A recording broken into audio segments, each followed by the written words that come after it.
Like करिए, subscribe करिए और बेल आइकन को दबाना बिल्कुल मत भूलिएगा, ताकि फौरी तौर पे नोटिफिकेशन आपको मिल जाए जब भी हम एक नया वीडियो रिलीज करें। जय हिंद। मेर साहब, खुश आमदेद आपको। बहुत बहुत शुक्रिया, आपने समय निकाला। 2022 की तरफ से मैंने आपकी तरफ से भी और अपनी तरफ से भी अपने व्यूअर्स को हैप्पी न्यू ईयर तो बोला है, लेकिन आपको ये जो नया साल है, अगर हम 2021 के कॉन्टेक्स्ट में देखें तो क्या उसी तरह आगे बढ़ता नज़र आएगा, ख़ास तौर पर जो भारत और पाकिस्तान के इश्यूज़ हैं और पाकिस्तान के इंटरनल इश्यूज़ जो हैं वो बड़े ही गंभीर हैं। आप कैसे देखते हैं इन सब सूरत हाल को? आपने सबसे पहले घबराना नहीं है, घबराना नहीं है, घबराना नहीं।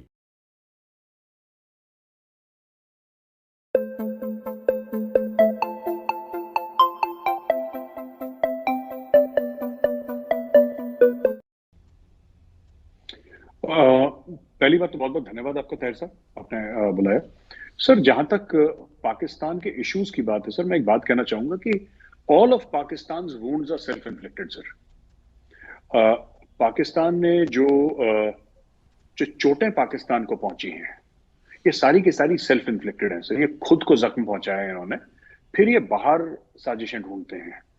अब देखिए सर, चलिए इंडिया साजिशें करता है, अब हमें दुश्मन बता ही दिया तो सर दुश्मन तो साजिशें करेगा करेगा। पर जो पाकिस्तान की इकोनॉमी है सर, ये पाकिस्तान की इकोनॉमी, जो महंगाई है, ये क्यों बढ़ी? लोन तो ले रहे थे पहले से, चीजें तो बढ़ रही थी, आईएमएफ के प्रोग्राम में है पाकिस्तान, इसमें भी कोई शक नहीं है सर।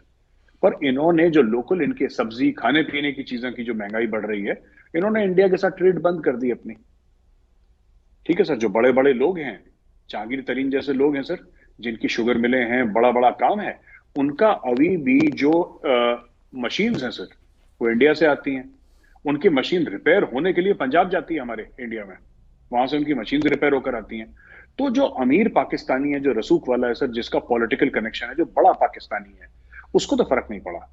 लेकिन ये जो पूरा हिंदुस्तान के खिलाफ जो जिहाद का माहौल बनाया है, ये गरीब को बोला है कि भाई तू जिहाद लड़ेगा। इन्होंने यही पाकिस्तानियों ने कश्मीर में भी यही करा। जो गरीब था उससे बोला कि तू जिहाद लड़ेगा। जो अमीर है सर, एक बात बताइए, we should not speak ill of the dead, but ये जो था अपना सैयद अली शाह गिलानी, इसके कौन से बेटे जिहाद लड़े सर? इसके कौन से बेटे जिहाद लड़े? इसके बेटे तो मस्त है सर, पैसा कमा रहे हैं। इसका कोई ग्रैंडसन एयरलाइन में काम करता था सर, अभी पता नहीं काम करता है कि नहीं करता है, इंडिया की किसी एयरलाइन में काम करता था अच्छे पैकेज पे। तो ये पाकिस्तान ने भी यही करा सर। और दूसरी चीज है कि फ्यूचर, मुझे तो 2022 पाकिस्तान के लिए बहुत और पॉलिटिकल इंस्टेबिलिटी दिख रही है सर, फाइनेंशियल केओस दिख रहा है। और मुझे ऐसा लग रहा है कि वापस मुझे नहीं पता कि मियां साहब को बुलाएंगे नहीं बुलाएंगे, र्यूमर्स तो हैं, मुझे नहीं पता, हो भी सकता है नहीं भी हो सकता है। लेकिन एज एन इंडियन स्ट्रेटेजिक, जिसको कहते हैं student of strategy and a student of geopolitics, I think Imran Khan has been very good for India sir. He has been very good for India. जो इमरान खान ने हमारा भला करा है, इमरान खान ने वो काम कर दिया सर जो 74 साल में भारत ने करके दिखाया, जो भारत नहीं कर पाया, वो काम इमरान खान ने कर दिया। तो I think, speaking from defence perspective, I think Imran Khan has been very good for India. He has been horrible for Pakistan but very good for India. हम तो वेलकम करते हैं खान साहब की सर, 100 साल की 1000 साल की उम्र हो और कम से कम 15 20 25 साल तक वो वजीर आजम बने रहे पाकिस्तान के, हमारी ये दुआ है। जहां तक इंडिया का है सर, मुझे ऐसा लगता है कि there are good times for India. और मैं पास डेटा के, क्योंकि आपने बोला कि 2021 के बाद फिर आपने 2022 का नाम लिया ताहिर साहब, तो मैं तो कह रहा हूं कि 2021 हमारे लिए काफी अच्छा गया। और कोरोना हमारे ऊपर है अभी भी, और जो ओमाइक्रॉन है वो भी हमारे ऊपर है।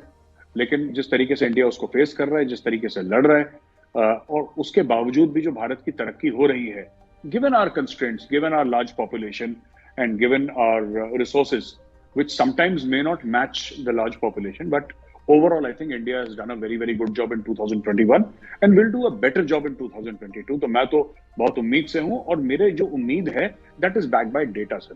पाकिस्तान के बारे में जो नाउम्मीदी है that is also backed by data, और जो इंडिया के बारे में उम्मीद है sir that is also backed by data। देखिए, आपने कहा कि इमरान खान तो भारत के लिए बहुत अच्छे साबित हुए कि जो नुकसान भारत पाकिस्तान का नहीं कर सका वो इमरान खान ने इन्हीं 4 बरसों में उससे ज़्यादा कर दिया। और आप तो दुआ मांग रहे हैं कि वो आइंदा भी 10-15 साल रहें और 2022 में और पाकिस्तान को नुकसान पहुंचाएं। भारत के पॉइंट ऑफ व्यू से आपको ये बात इम्पॉर्टेंट दिखती है, आई कैन अंडरस्टैंड। लेकिन अभी पाकिस्तान ने चाइना से C-10 जो तैयारे हैं वो बाय की हैं 25, और कहा है कि जो भारत ने फ्रांस से राफेल्स लिए थे हम उसका अब मुकाबला करेंगे, बैलेंस ऑफ डिफेंस होगा। आप इस सारी सूरत हाल को, इस तरक्की को कैसे देखते हैं? सर ये जो J-10C जो इन्होंने लिया है, तो पूरा मैं देख रहा था पाकिस्तानी मीडिया उसको राफेल से कंपेयर कर रहा है, और ठीक बात है, करें। ये राफेल से कर रहा है सर, और किस तरीके से हम जो देखिए sir, balance, there is no balance of power between India and Pakistan sir. Balance of power होता है पैसे से, साफ सीधी बात है। कि जिहाद और ये सब बेकार की बातें हैं सर, ये सब पुरानी बातें हैं, और इनकी आजकल के ज़माने में कोई वैल्यू नहीं है। हाँ, जिहाद से आप बम फोड़ सकते हैं, मार्केट में मासूमों को मार सकते हैं, लेकिन इससे ज़्यादा कुछ हो नहीं सकता। You cannot achieve any greater political aim or any diplomatic aim by this. दूसरी बात मैं कहना चाहता हूं कि पाकिस्तान ने ये जो खरीदा है सर, मैं चाहता हूं सर ये 25-30 जो उन्होंने खरीदे, कम खरीदे, ये 50-60 खरीदे, 100 खरीदे हैं। देखिए, मैं 3 कारण बताता हूं, 3 वजूहात बताता हूं कि मैं ऐसा क्यों कह रहा हूं। बात यह है ही नहीं कि राफेल अच्छा एयरक्राफ्ट है कि J-10C अच्छा एयरक्राफ्ट है, यह बात है ही नहीं sir. That is not the point.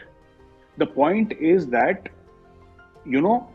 हो सकता है कि ये एयरक्राफ्ट कल भारत पाकिस्तान की जंग हो सकता है कि नया एयरक्राफ्ट पाकिस्तान भारत के खिलाफ बड़े सक्सेसफुली इस्तेमाल करे, हो सकता है, बिल्कुल हो सकता है सर, और ये मानने को तैयार हूं कि बिल्कुल हो सकता है, क्योंकि युद्ध में, जंग में कुछ भी हो सकता है, राइट। लेकिन ये तो कल जब युद्ध होगा तब होगा ना सर। इस एयरक्राफ्ट ने तो आज की तारीख पे खुद पाकिस्तान पर अटैक कर दिया। आप देखिए इसका कॉस्ट क्या है। जो मेरे सुनने में आया है कि ये 40 to 45 मिलियन पर एयरक्राफ्ट का कॉस्ट है इसका, ऐसा माना जा रहा है। अब ये 25-30 खरीद रहे हैं, ये पाकिस्तान के पास पैसे कहां से आए सर? ये पाकिस्तान के पास पैसे कहां से आए? आपकी इजाजत हो थोड़ा सा लंबा जवाब मैं तफसील से दूं सर, जरा एक्सप्लेन करके। जी जरूर। पहली बात तो ये 3 सूरत हाल इसमें हो सकती हैं। या तो पाकिस्तान ने अपनी खुद मुख्तारी, अपनी सोवरेनिटी गिरवी रखी है, या पाकिस्तान ने अपनी जमीन गिरवी रखी है, या पाकिस्तान ने चाइना से लोन के तौर पे लिया है, डेफर्ड पेमेंट के तौर पे लिया है, जिसमें इंटरेस्ट लगता है। क्योंकि पाकिस्तान के पास इतने पैसे नहीं कि पाकिस्तान एक चेक काट के दे दे कि इतने हंड्रेड्स ऑफ मिलियंस का हम आपको ये देते हैं, $500 बिलियन से जितने का भी बनता है, मैंने कैलकुलेशन नहीं करा कि ये लो पैसे। पाकिस्तान के पास पैसे नहीं है। इंडिया के साथ एक हथियारों की रेस में पाकिस्तान खुद को जख्म दे रहा है। जैसे मैंने शुरुआत में ही कहा था, my first opening sentence was all of Pakistan wounds are self inflicted sir. Pakistan के जितने भी जख्म हैं वो खुद दिए हुए हैं, ये किसी बाहर वाले ने साजिश करके नहीं दिए। अब मैं एक दूसरा पॉइंट आपको बताता हूं। दूसरा पॉइंट ये है सर कि ये जो पाकिस्तान ने हर समय थ्योरी चलाई थी कि अगर किसी के पास न्यूक्लियर वेपन है तो फिर उस मुल्क का कुछ बुरा नहीं हो सकता। जब लोगों ने अपने पेट पे पत्थर बांध के बेचारे गरीब पाकिस्तानी सोए कि ऐसा है कि हमें भारत के साथ मुकाबला करना है, चलो हम भूखे सो जाएंगे, तो भूखा कौन सोया सर? ये जो कह रहा था मैं, we will eat grass for 1000 years, वो ग्रास किसने खाई सर? जो बड़े बड़े वडेरे थे, बिजनेसमैन थे, बड़े बड़े चौधरी थे, आर्मी के जर्नल थे, उन्होंने तो घास नहीं खाई सर। घास तो हम पाकिस्तानी ने खा ली, और पाकिस्तान के पास न्यूक्लियर वेपन हो गया। ये पाकिस्तानियों को झूठ बोला गया कि अगर तुम्हारे पास न्यूक्लियर वेपन है तो तुम्हारा नुकसान कोई नहीं कर सकता। सर हमारे पास सोवियत रशिया का एग्जाम्पल है, जिसके पास शायद वर्ल्ड का लार्जेस्ट न्यूक्लियर वेपन्स थे। एक जमाने में अमेरिका से भी ज्यादा उनके पास हुआ करते थे। उनका स्पेस प्रोग्राम अमेरिका से ज्यादा एडवांस था, राइट। लेकिन अमेरिका का जो सिस्टम, जो कैपिटलिस्ट सिस्टम था, उसके सामने यूएसएसआर का सोशलिस्ट सिस्टम हार गया। अमेरिका से कंपटीशन करते करते कि अमेरिका ने लिया है तो हम भी लेंगे, अमेरिका ने बनाया तो हम भी बनाएंगे, उनके पास थे ही नहीं पैसे। और एक न्यूक्लियर वेपन पावर जो कि एक सुपर पावर था अमेरिका की टक्कर का, अमेरिका भी उससे डरता था। रूस इतना पावरफुल था, रूस ओवरनाइट सर, ओवरनाइट कोलैप्स कर गया। वो मैं एक सुन रहा था सर, एक स्टोरी आई थी अभी 2-4 दिन पहले, एक रशियन कॉस्मोनॉट की, जब यूएसएसआर था तब वो ऊपर गया सर, उसका रॉकेट टेक ऑफ करा गया। वो साल भर के बाद नीचे आया तो यूएसएसआर तकसीम हो चुका था और रशिया बन चुका था सर। उसके 14, 15, 13 जितने भी मुल्क थे वो बन चुके थे। ये पाकिस्तानियों का सोचना कि हमारा मुल्क बिल्कुल सेफ है क्योंकि हमारे पास न्यूक्लियर वेपन्स हैं, ये सबसे बड़ी गलतफहमी है। सोवियत रशिया का एग्जांपल हमारे पास है। लास्ट में सर एक पॉइंट मैं ये कहना चाहता हूं कि हमने S-400 लिया तो पाकिस्तानी मीडिया प्रेशर बनाने लगा कि हमारे पास भी S-400 होना चाहिए। जरूर लो, हम तो सर 1,500 टैंक भी ले रहे हैं सर। हम फ्रांस से बात कर रहे हैं, इसराइल से बात कर रहे हैं, हम लोग 1,500 टैंक अपने अपग्रेड कर रहे हैं सर। लो 1,500 टैंक खरीदो। देखिए हमारे पास तो इंडस्ट्री है सर, हमारे पास पैसा है, हम खरीद देंगे। लेकिन पाकिस्तान हमारे साथ कंपटीशन करने में ये अपने आप को बर्बाद कर देगा कि हमें भी चाहिए। राफेल इन्होंने खरीदे तो J-10C हमें भी चाहिए। अब वो J-10C कहां से आएंगे सर? पैसे इनके पास है नहीं, ये फिर लोन लेंगे, फिर लोन के ऊपर ये और कुछ ब्याज देंगे, फिर ब्याज को लेने के लिए फिर लोन लेंगे। तो ये फंसते रहेंगे और ये इनसिक्योरिटी पाकिस्तान को मार देगी। जी, आपने कहा कि इनसिक्योरिटी पाकिस्तान को मार रही है और ये एक रियलिटी भी है कि चूँकि इस आर्म्स रेस में पाकिस्तान भारत का मुकाबला कर ही नहीं सकता अपने रिसोर्सेज के एतबार से, और इसके साथ साथ भारत की जो आर्म्स की बढ़ोतरी है वो पाकिस्तान के लिए नहीं है, वो चाइना है और एक रीजनल पावर होने की हैसियत से है। मैं सब 2021 में इमरान खान ने कश्मीर का नैरेटिव भी काफ़ी आगे बढ़ाया और शाह महमूद कुरैशी भी उस नैरेटिव में इमरान खान के एक तरह से स्पोक्स पर्सन बने रहे, और यूएई सऊदी अरब के साथ भी तल्लुकात ख़राब किए और भी अमेरिका के साथ भी तल्लुकात ख़राब हुए, टेलीफोन कॉल भी नहीं आई। तो 2021 में जो पाकिस्तान का कश्मीर का नैरेटिव आगे बढ़ाना है वो कितना महंगा पड़ा आपके ख्याल में पाकिस्तान को? कश्मीर भी एक बहुत जबरदस्त सेल्फ इन्फ्लिक्टेड वुंड है ताहिर साहब। पाकिस्तान ने खुद ही, जिसको कहते हैं ना कि अपने आप को, अपने पैर पे खुद कुल्हाड़ी मारना, ये पता नहीं क्यों ऐसा शौक है। वो पंजाबी में नहीं थी, बड़ा एक मशहूर शेर था, मुझे पूरा याद नहीं है, कि कुछ शहर दे लोग भी जालिम सन, कुछ सानू मरण दा शौक भी सी, कुछ सानू मरण दा शौक भी मुनीर नियाजी साहब की नज़म है। मुनीर नियाजी साहब का, बिल्कुल बिल्कुल। तो ये मुझे लगता है कि ये बिल्कुल पाकिस्तान पे फिट बैठता है। अब मैं आपको बताता हूँ, कश्मीर बनेगा पाकिस्तान, कश्मीर फलाना, कश्मीर ढिमका। क्या हुआ? बिलियंस ऑफ डॉलर्स की इन्वेस्टमेंट आ गई कश्मीर में, राइट सर। ये पाकिस्तान, मुझे लगता है कहीं ना कहीं इन्होंने, पाकिस्तान में एक रियलाइजेशन है कि कश्मीर हाथ से निकल गया है सर। कहीं ना कहीं रियलाइजेशन है कि कश्मीर अब हमारे पास कभी नहीं आने वाला, कितनी भी नारेबाजी करें सर। लेकिन अब पब्लिक को कोई तो कहानी सुनानी है सर, कोई तो कहानी सुनानी है पब्लिक को। अब इन्होंने OIC की मीटिंग करवाई, वो सऊदी अरेबिया ने थी, पाकिस्तान के बस का तो है नहीं। पाकिस्तान ये कहता है कि साहब हमारी बड़ी डिप्लोमेटिक विक्ट्री है, और पाकिस्तान ये कहता है कि साहब हमने जो OIC के इतने 57 कंट्रीज थी उनको बुलाया और अफगानिस्तान के ऊपर हमारी बहुत बड़ी विक्ट्री है। ठीक है सर, मैं एक छोटी सी बात ये पूछना चाहता हूँ, इनकी विक्ट्री कैसे हो गई? अगर पाकिस्तान ने बुलवाया तो पाकिस्तान कश्मीर के लिए बुलवा लेता।